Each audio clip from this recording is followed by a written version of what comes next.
মন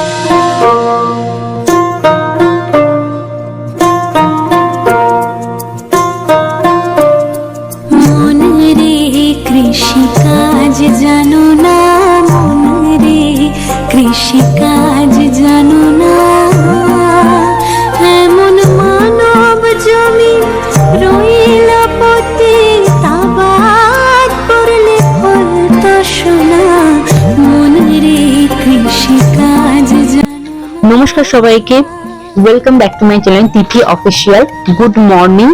আজকে একটা জায়গায় যাচ্ছি, আজকে যাচ্ছি নৈহাটি বড়মার কাছে পুজো দিতে। এর আগে দুবার গেছি, কালী পুজোর সময় গেছি। তো কালী পুজোর সময় তো মন্দির বন্ধ থাকে, সেই জন্য কখনোই পুজো দিতে পারিনি। আজকে সেই আশা পূর্ণ হবে এবং আমার মায়ের একটা মনস্কামনা পূর্ণ হয়েছে। সত্যি মাকে যদি মন থেকে তোমরা ডাকো, অবশ্যই তোমাদেরও আশা পূর্ণ হবে। বড়মা মন্দিরের পাশে ব্রহ্মময়ী কালী মায়ের মন্দির যে, সেটাও তোমাদের ঘুরে দেখাবো। ভিডিওটা ভালো লাগলে অবশ্যই সাবস্ক্রাইব করো এবং ভিডিওটা শেষ পর্যন্ত দেখার অনুরোধ রইল। চলো ভিডিওটা স্টার্ট করলাম।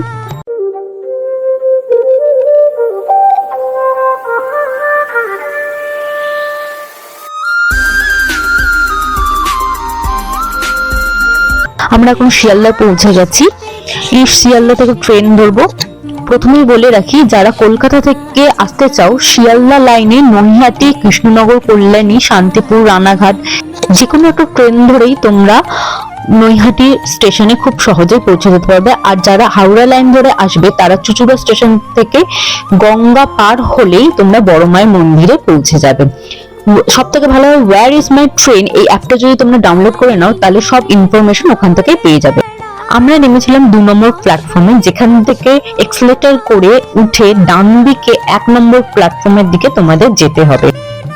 নতুন মন্দিরে কিভাবে তোমরা যাবে, ভোগ কখন দেওয়া হয়, পূজার সময়, সব তথ্য তুলে ধরবো এই ভিডিওর মাধ্যমে এবং তোমরা সবই জানতে পারবে এই ভিডিও থেকে। ভিডিওটা ভালো লাগলে অবশ্যই সাবস্ক্রাইব করবে এবং পাশে থাকা বেল আইকনটা ক্লিক করে দিও, যাতে আমি যখনই ভিডিও দেবো তোমাদের কাছে নোটিফিকেশনটা চলে যাবে। তোমরা ঠিক 1 নম্বর প্ল্যাটফর্মের দিকে নামতেই ঠিক পাশেই একটা রয়েছে সরু রাস্তা, যেটা ধরেই বেরাতে হবে। এই যে সরু গলিটা দেখতে পাচ্ছ, এখান থেকে বেরিয়ে একদম সোজা যে রাস্তাটা পড়বে, 3 মাথা মোড় পড়বে। এই যে বেরালে সেই যে সোজা রাস্তাটা, দেখো আমি ভিডিওতে দেখাচ্ছি। এই যে দেখো ওই ব্যানারটা রয়েছে, ব্যানার হয়তো চেঞ্জ হয়ে যেতে পারে, কিন্তু এই যে সোজা রাস্তাটা দেখতে পাচ্ছ, এই সোজা রাস্তা ধরে হাঁটবে এবং অনেক অনেক টোটো পেয়ে যাবে যাওয়ার জন্য। আমরা টোটো নিইনি, কারণ কিছুটাই পথ ছিল, মানে খুব কমই রাস্তা, 2 মিনিট মতো লাগবে। আমরা হেঁটেই গেছিলাম এই রাস্তা ধরে। এই দেখো আমরা এখানে এসে পৌঁছে গেছি। এসে দেখছি প্রচুর প্রচুর লাইন। আমরা গেছিলাম সানডে, রবিবার, এবং সকালবেলায় গেছিলাম। আমরা একদম সকাল সকাল বেরিয়ে পড়েছিলাম। এত লম্বা লাইন পড়েছে, পুরো গঙ্গা পার অব্দি শেষ পর্যন্ত লাইন চলে গেছে এবং আমরা লাইনে দাঁড়িয়ে পড়েছি, দেখছো। কিন্তু লাইন কিন্তু বেশিক্ষণ মানে স্টে করেনি, ভালোই স্মুথলি এগোচ্ছে। রাস্তার দুপাশে পুজো দেওয়ার জন্য তোমরা ডালা কিনতে পারবে। অনেক অনেক রকমের ডালা আছে, 101 টাকা, 201 টাকা, 51 টাকাও আছে, তারপর 1001 টাকা, মানে তোমরা যে যেরকম পুজো দিতে চাও সেরকমই তোমরা ডালা পেয়ে যাবে। আমি নিয়েছিলাম 51 টাকা ডালা। এর মধ্যে ফুল, বেলপাতা, সিঁদুর, পুজোর জন্য যা যা লাগে, ধূপকাঠি, মোমবাতি, সবই এতে ছিল। আর এখানে আমি এসেছিলাম আমার ফ্যামিলির সাথে। এই যে আমার বড় মাসি, বড় মেসো, মামি, মা আর দিদা, এদের সাথে এসেছিলাম। এই যে এরা এখানে একটু চা খেয়ে নিচ্ছিল। চা তোমরা খেতেই পারো পুজো দেওয়ার আগে, কারণ চা নিরামিষই ধরা হয়। পুজো দেওয়ার আগে অনেকেই চা খায়, এটা যে যার মানা না মানা, বিশ্বাস অবিশ্বাসের মধ্যে। চলো ফাইনালি আমরা পৌঁছে গেলাম বড়মার মন্দিরের সামনে। এবার মন্দিরে পুজো দিতে আমরা ঢুকবো। অনেকেই বলছে যে মন্দিরে ঢুকে ক্যামেরা অ্যালাউ নেই, কিন্তু সবাই অনেকে দেখলাম যে ভিডিও করছে। ধর্ম হোক যার যার, বড়মা সবার। এই মন্দির সম্পর্কে আরো কিছু অজানা তথ্য তোমাদের সাথে এখন শেয়ার করব। নৈহাটি বড়মা মন্দিরের প্রতিষ্ঠাতা স্বর্গীয় ভবেশ চক্রবর্তী ছিলেন একজন কালী সাধক ও বৈষ্ণব মতে দীক্ষিত।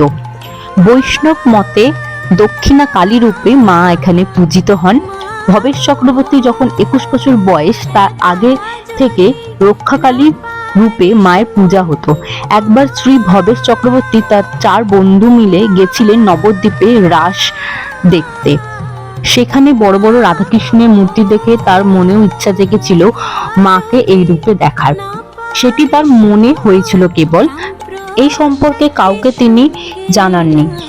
একদিন মা নিজে থেকেই স্বপ্নাদেশ দিয়েছিলেন শ্রী ভবেশ চক্রবর্তীকে যে 21 ফুট 14 হাতে নৈহাটি 4 মাথা মোড়ে যেখানে রক্ষাকালী পুজো হয় সেইখানেই বড় মায়ের মন্দির স্থাপন করার। তারপর তিনি সেই স্বপ্নাদেশের কথা তার 4 বন্ধুকে জানিয়েছিলেন এবং সেই ব্যবসায়ী 4 বন্ধু ও শ্রী ভবেশ চক্রবর্তী যৌথ প্রবেশে 4 মাথা মোড়ে মাঝে যেখানে রক্ষাকালী পূজা হয় সেখানেই প্রতিষ্ঠা হলো মায়ের মন্দির। আপনারা এই কথা জানলে অবাক হবেন যে প্রথম থেকেই বড় মা নামে ডাকা হতো না, ভবেশ কালী বলে সবাই মাকে ডাকতেন।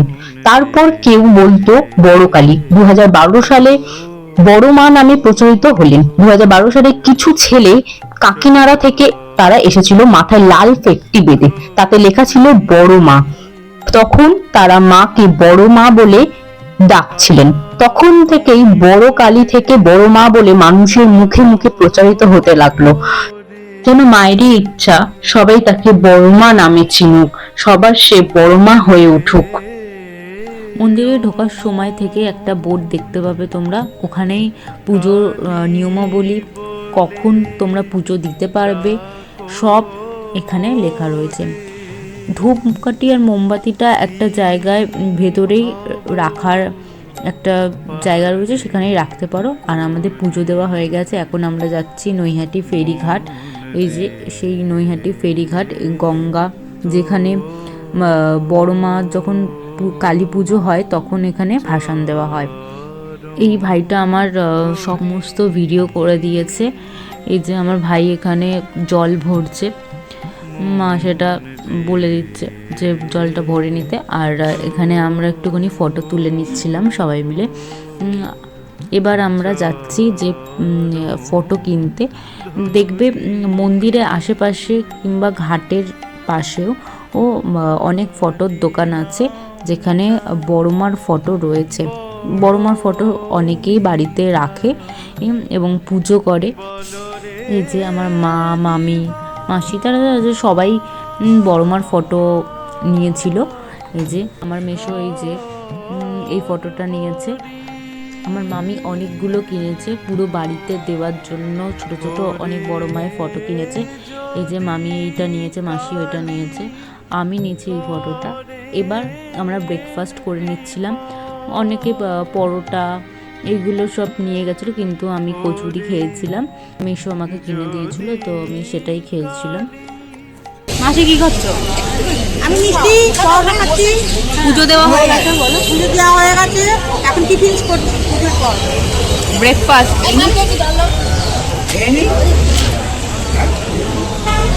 আমার মা কিছু বলো। মামি খাওয়া হয়ে গেছে? আমরা খেয়ে নিয়ে এখন বসে আছি। আর ঘুরতে যাবো। কোথায় যাবো? লঞ্চ। না, লঞ্চে তো যাবে না বলছে।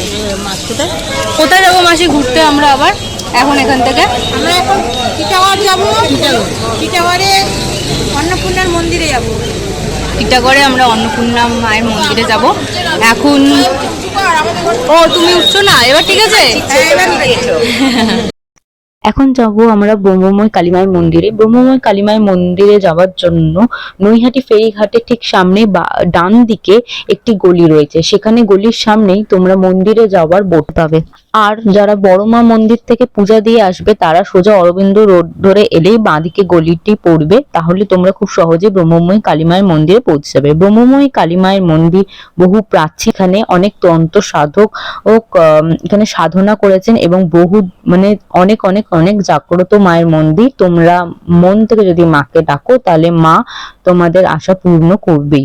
মন্দিরের প্রতিষ্ঠাতা ও মাহাত্ম্য আনুমানিক 68 ও 70 সালে চুনিলাল ব্যানার্জি, রুদ্রলাল, গুরুচরণী চক্রবর্তী, রবীন্দ্রনাথ চক্রবর্তী, গৌরচন্দ্র সাধুকা নৈহাটি ফেরিঘাটের তীরবর্তী এলাকায় মায়ের মন্দির প্রতিষ্ঠাতা করেন। তবে পুরনো মানুষের কাছ থেকে জানা যায় যে তান্ত্রিক স্বর্গীয় জয়গুরু পরিচিত ছিলেন, তিনি কখনোই এই মন্দিরে পূজা করেননি। তার নামে এই আশ্রম। এই মন্দিরে জন্মলগ্ন থেকে গৃহগর্ভ পঞ্চবটী আসন প্রতিষ্ঠাতা করেছিলেন গুপ্ত তন্ত্র সাধক হরিনাম চক্রবর্তী। পরবর্তীকালে তার সুযোগ্য পুত্র তন্ত্র সাধক স্বর্গীয় সত্যরঞ্জন চক্রবর্তীকে কর্ণমূলে তিনি সিদ্ধ মন্ত্র দিয়ে দীক্ষিত করেছিলেন। হরিনারায়ণ চক্রবর্তী মারা যাবার পর স্বর্গীয় সত্যরঞ্জন চক্রবর্তী পঞ্চবটী আসনটাকে জাগ্রত করে রেখেছিলেন। তিনি নৈহাটি বিখ্যাত বড় মার পূজারী ছিলেন। এই মন্দিরে একটি গর্ভগৃহ রয়েছে, সেখানে প্রবেশ নিষেধ। আগে এখানে শ্যামা মায়ের মাটির মূর্তি পূজা করা হতো। বেশ কিছু সদস্য ও খিতিন্দ গাঙ্গুলি নৈহাটিতে বিশিষ্ট সমাজসেবী পরেন্দ্র সরকার এনারা মিলেই কোষ্ঠী পাথরে মায়ের মূর্তি প্রতিষ্ঠাতা। ব্রহ্মময় কালী মায়ের মন্দির খোলা থাকে সকাল 10টা থেকে 1টা পর্যন্ত, আবার সন্ধেবেলায় 7টা থেকে 9টা পর্যন্ত খোলা থাকে। ভোগ প্রসাদ দেওয়া হয় দুপুরবেলা 1টায় আর সন্ধে 7টায়। মন্দিরে এখানে আমরা পুষ্পাঞ্জলি দিয়েছিলাম। তোমরা চাইলে তোমরাও এখানে এসে পুষ্পাঞ্জলি দিতে পারবে। বড়মার মন্দিরে যেটা দেখলাম ওখানে পুষ্পাঞ্জলি কেউ দিচ্ছে না, ওখানে এমনি নাম গোত্র বলে পূজা দেওয়া হচ্ছে। কিন্তু এখানে তোমরা এসে ব্রহ্মময় কালী মায়ের মন্দিরে তোমরা অঞ্জলি দিতে পারবে। এখানে আমি, আমার মা, তারপর আমার মামি, আরো অনেকে দেখছি এখানে অঞ্জলি দিচ্ছিল এবং খুব সুন্দরভাবে অঞ্জলি দেওয়া হচ্ছিল। মায়ের মন্দিরে ঢুকতেই একটা শিব মন্দির পড়বে, শিব মন্দিরে ঢুকে আমি নমস্কার করে নিলাম। এই মন্দিরেও তোমরা চাইলে নিজের মতো পুজো দিতে পারো।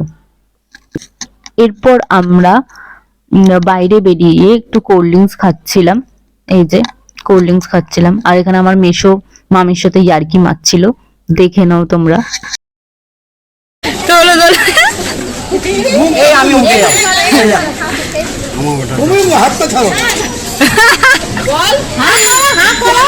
করবে তো মামা দেখলে কিন্তু এক্ষুনি মানে এক্ষুনি ছুটে চলে আসবে দোকান ছেড়ে।